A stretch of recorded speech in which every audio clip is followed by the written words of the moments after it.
بسم الله الرحمن الرحیم. ګرانو کتونکو الف خان شیرپو کیمرامین یاسر خان دی د عمرزو هونډیر کې موجود یم. کتونکو کوم کور کې چې موجود یم نو دا د سړي ځان له دا کور اغستی و او بعد هغه دا دغه شعر دا به جوړم کوم مزدوري به هم کوم او بچي به هم ساتم، خو په دې ګرانۍ کې ژوند تېرول هغه انتخایي ګران دي.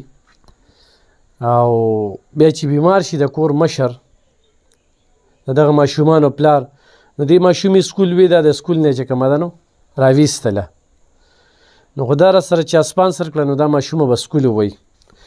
نن موږ دغه ځای ته رالو، موږ ته اطلاع وه روژه کې الحمدلله موږ چې څه کومک و مرسته وه دې کور سره م کړې وه، خو دې زنانه ویلو چې خاوند مې بیمار دی او فالج وهلی دی نو موږ ورسه وعده کړې وه چې کور ته به درځو، هلته کې به ویډیو کوو. نو زما به د خپلو کتونکو نه دا خواست وي چې په هونډیري کې دا کور دلته کې د احسان کور هر سړی پیژني چې څوک هم تپوس کوي چې فالج وهلی دی غریبانان چې کم دي نو مدد ورسره کولی شي. زه درته دې لیک ښیم دې چې په دې کټ کې تا وینې دا لاس وښیه، دا لاس چې کم دی ته څونه پورې چتولی شي؟ ښه. او دا خپه هم چې کومه ده خپه به دا دغې دا کولی شم خو به مده کولی شم که نه. ښه. څو بچي دي؟ څلور دي. څلور. څه مزدوري به دې کوله؟ باغونو کې مو کار کوو جي. ښه. باغونو کې مو مزدوري کوله او بعد بچو له مو راوړم بعد دی هم پکې خو راکاو او بعد اوس پرې ګرانه که موږ ورته بیمار شو جي نو ته ورته څوک به دغه یو بل دغه ته پراته یو نو په خپله مشر شته نه چې مزدوري خپاره څوک نشته جي. څو کال شو؟ یاره دې تقریبا یو نیم کال شو، یو نیم کال نه غالبا یو نیم کال نه تر پاتې شو، خو یو نیم کال به حساب کو. نو بچي خو غواړي که نه نو دې لپاره ته څه کوې؟ څوک راوړي؟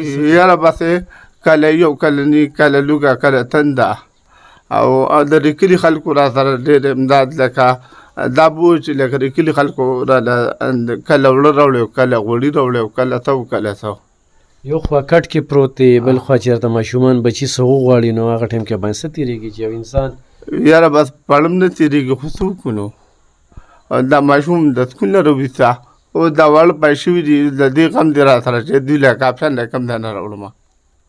او جي تا هم لا دا سوچ کوه چې زه هم ویډیو ته راځم کې جي بالکل. بات دا سوچ زموږ په دې خندې کوم دا نو چې دا به ویډیو دغه شندې کېږي او کور ته به دغه شندې خلک راځي او بیا به ویډیو کېږي او د مانه ماشومان دا غواړي ته به بل ته دغه کومه. ښه کتونکو الف خان شیرپو ویلفیر فاونډیشن دې وخت کې ځان سره چینی او چڼه روجې او اوړه روړې دي. دا ماشومه چې کومه ده دا سویم کې بچي ته څلورم کې سکول نه راویستې؟ ولې؟ پیسې ونه وي کاپیان ونه پیسې ساتونه نه وي چې کاپیان واخیستو پنسل. ته سویم کې؟ ځکه درېیم کې. پاش وي؟ اوس بیګ کاپي به اخلي؟ نه نشته. نشته. قابل یې که نه؟ پلار چې سکول ته ځې نو پلار دله څه درکوي؟ نه نشته. نشته. کله کله نه. هسې پلار ته وایې چې پیسې راله راکړه؟ نه. ولې چې بیمار دی ځکه ورته نه وایې که نه؟ او ته؟ زه هم ورته نه یم. خو چې کله د سکول نه راایستې نو خفه وي؟ او ته سویم کې یاره؟ زه درېیم کې وم. څلورم ته شوم. څلورم ته شوې؟ اوس بیګ کاپي پکار ده؟ او چې سکول ته ځې نو ځان سره څه وړئ؟ نه. ښه څه وایې تاسو په دې موقع باندې؟ زه خو یم زما را خاوند بیمار دی او دا یو نیم کال یې وشو چې په کټ کې پروت دی دغسې او د ده علاج هم صحیح ونه شو ځکه چې دوی به ټیک شو خو کله یې دوی وي او کله نه او کله زموږ هم دغسې عجیب نو موږ چې موږ سره څوک دومره امداد وکړي چې زما را سړی پاسي او د علاج پې وشي او دلته کې موږ له داسې کاروبار دی کور کې روان کړي چې زه یې کولی شم او دا ماشومان یې کولی شي. تاسو یې کولی شئ او ماشومان کله چې دا لور د سکول نه راویسته نو خفه وي؟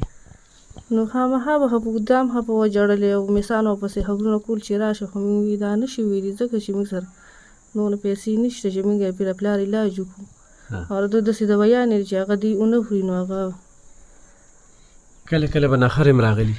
نهر مې لږې نهرې راغلي دي څو ورځې دغسې. علف خان شیرپو ویلفیر فاونډیشن سره چې کله ستاسو رابطه وشوه روژه څخه تېره شوه او جی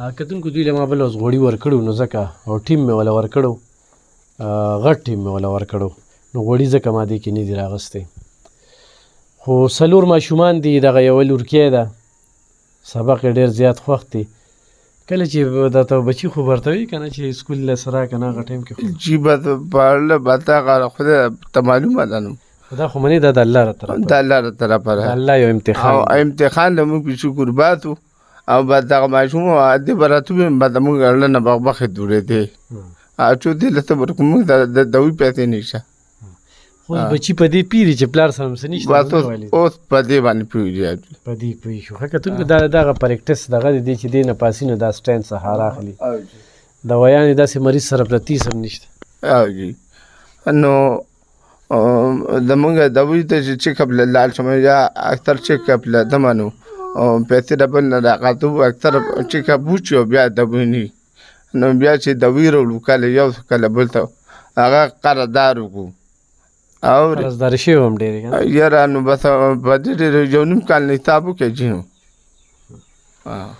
کتونکو بل لږ وخت له به سوچ وکړو چې د یو نیم کال نه دی په دې کټ پروت دی دغه ماشومان تنکي بچي دي او دې وخت کې په مور باندې دا سخته تېرېږي چې هغه وایي زه څوک هم دې بچو له د کمې را پیدا کړم چېرته لاړه شم پلار خو دلته په کټ کې پروت دی نو زمونږ چې څه وس و امن کړی دی کتونکو یو سړی وایي چې زه په خپله ورځم او په خپل لاس پیسې ورکوم نو موږ یې د کور ته دې ځای ته راوستی شو په خپل لاس ورکول شي یو سړی وایي موږ له نمبر راکړه نو ما نه نمبر هم غوښتی شي یو سړی وایي په دې باندې زموږ اکاونټ نمبر دی موږ لی رالیږي او وایي چېرې تاسې په خپل لاس ورکې او دا بچي خپل بچي وګڼي او وایي چېرې دا زه سپانسر کومه دا یو نه ختمېدونکې اتیه ده چې دا ماشومه سبق ووایي څه پته لګي سبا افسره شي سبا نوکره شي د دې بچو چې د دې مور پلار چې کوم دی سهاره جوړه شي یا داسې ماشومان